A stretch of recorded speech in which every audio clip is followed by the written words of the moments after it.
Paso ng 2 years. Tara sa LTO. Tignan natin kung paano magparehistro kapag hindi nakapag-renew last year. Pati na rin kung magkano babayaran kasama penalty. Na-stuck kasi ng matagal tong motor natin. October 22 pa nung huling na parehistro. 9 yung ending ng plaka. Ibig sabihin, tuwing September dapat ang due for renewal taon-taon. So, paso last year. Tapos, first week of October na ngayon. Kaya malamang paso na rin this year. Ewan, basta lakarin na natin ngayon para malaman talaga natin. Same requirements, mapa motor o 4 wheels. Kailangan muna ng emission test tsaka insurance bago pumunta sa LTO. Pareho nang meron yun dito sa 3SM kaya dito ulit tayo. Isa nga pala to sa mga PMBIC or Private Motor Vehicle Inspection Center dito sa Las Piñas. Halos lahat ng lugar sa Pinas may PMBIC na. May full video tayo tungkol doon nung nagparehistro tayo ng sasakyan last time. Lagay ko na din yung link mamaya. Basta para din silang yung mga normal na emission center na pinagdadalhan natin tuwing nagpaparehistro. Pero dito, maliban sa emission test, sila na rin nagko-conduct ng full inspection ng sasakyan. Accredited sila ng LTO kaya yung test results na makukuha dito, goods na. Yun na rin yung isasubmit sa pag-apply ng bagong rehistro sa LTO. Bale, skip na yung stencil tsaka yung inspection doon.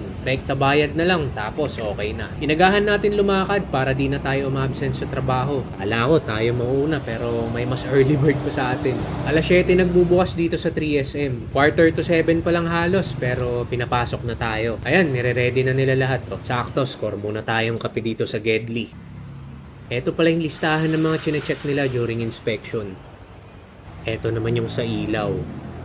Importante malaman tong mga to para bago pumunta dito, napaayos na lahat ng dapat mapaayos. Pwede kasing mag-fail yung results pag may hindi compliant. Syempre, aberya pa yun sa pagpaparenew. Ayun na, game na. Kasama ulit natin ay si Sir JM. What's up? Kumusta? Kung maalala nyo sa last video, si Sir JM din nag-assist sa atin last time. Halos same lang din. Mas mabilis lang to ngayon kasi motor. Check nila lahat. Preno, ilaw, tsaka syempre yung emission. After ng inspection, ganun ulit. Tatawagin na sa cashier para sa bayad. Ito yung mga fees nila, depende sa sasakyan.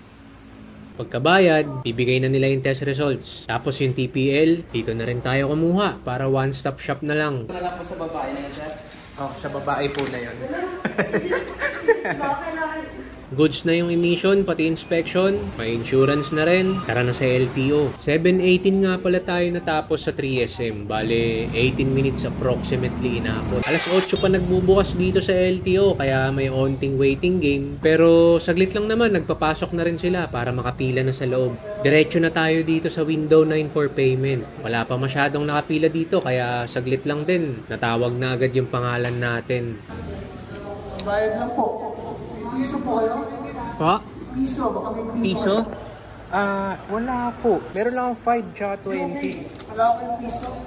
Okay na po kayo, pwede po kayo. Salamat. Ayun, naayos. Pwede na daw umuwi. Buti na lang, wala pa masyadong tao kasi bin-broadcast talaga ni Sir sa mic na wala tayong piso. Pero okay lang, may OR na tayo. Alright. Ayun nga, 830 yung total na binayaran natin. Kung tama yung intindi natin, yung mismong rehistro tong 480. Tapos yung penalty sa late registration, 120 yung chinarge nila. Etong computer fee na 170, wala to. Bago kasi pinapasok kanina, may announcement yung guard. May sinabi silang offline daw kaya may additional na 170 processing fee. Dito lang daw sa branch na to yun ngayon. Itong araw lang na to. Pwede daw lumipat sa ibang LTO kung hindi willing. May paliwanag sila tungkol doon kesa lumipat sa iba, pinalagan na natin dito. Pero basta additional lang daw yung 170 na yun. Hindi siya part ng standard fees na binabayaran talaga for registration. Saglit lang din tayo dito sa LTO. 8:30 andito na tayo sa parkings. 18 minutes sa PMBIC kanina para sa emission at inspection. Tapos halos 30 minutes dito sa LTO for payment. Yung pinagsamang actual, wala pang isang oras. Baka mas napabilis pa kung hindi offline yung system nila. Yun din pala, pwedeng online na mag-renew ng registration. As in, hindi na talaga pupunta sa LTO. Sa phone na lahat, pati bayad. Andito sa isang video, ito yung nabanggit natin kanina. Tinurol nila lahat kung paano. Play nyo na lang yan next.